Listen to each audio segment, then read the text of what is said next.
Shabbat Shalom, L'chaim L'chaim. The Torah portion this week is Shoftim. And Shoftim warns us repeatedly about Avodah Zarah. Not only the act of bowing to idols, but also the world's view behind it, the greater idea.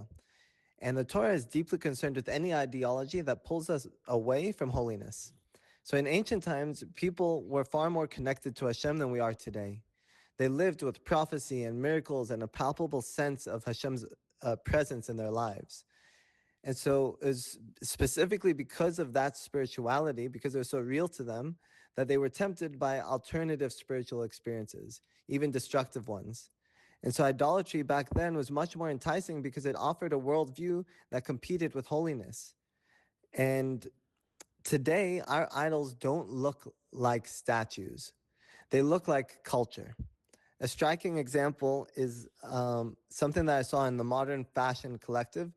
It's a new group that I heard about weirdly called Fecal Matter. And their aesthetic is intentionally to distort beauty in a way that it kind of defaces high fashion symbols. So for example, they'll take like a Chanel something and they'll rip it up. And the group themselves, they look gothic, these two people. They look gothic, they wear a lot of dark, black, and they look almost like they worship demons.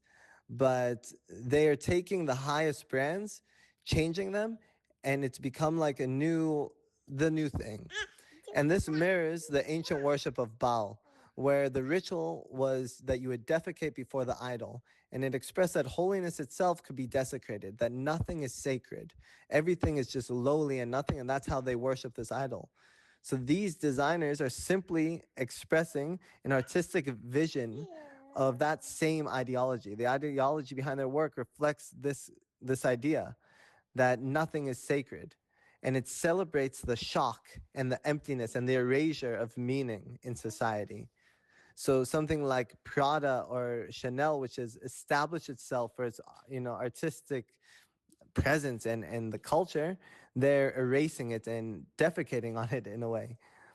And so we may not bow to Baal or Molech, God forbid, but we often bow to modern forms of idolatry, like fashion or sports or money, body image, or celebrity culture. There's so many different aspects of our culture that sometimes we might fall into or be tempted into. And none of these things are inherently wrong, but when they become the center of our identity, when they define our worth, then they become our modern Avodah Zarah. And Shoftim teaches us to be careful of what we elevate, what we admire, and what we normalize, because the things we treat as ultimate inevitability shape our souls. And so the Torah's counter message is simple and powerful. Everything is sacred. Justice is sacred. Human dignity is sacred. Life is sacred. And the divine image within every person is sacred.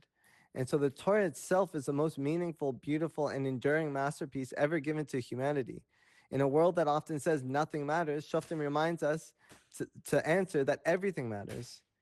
May we learn, please God, to recognize modern forms of idolatry, to resist the ideological ideas that hollow out our meaning, and recommit ourselves to the holiness that the Torah places at the center of our lives. Shabbat Shalom.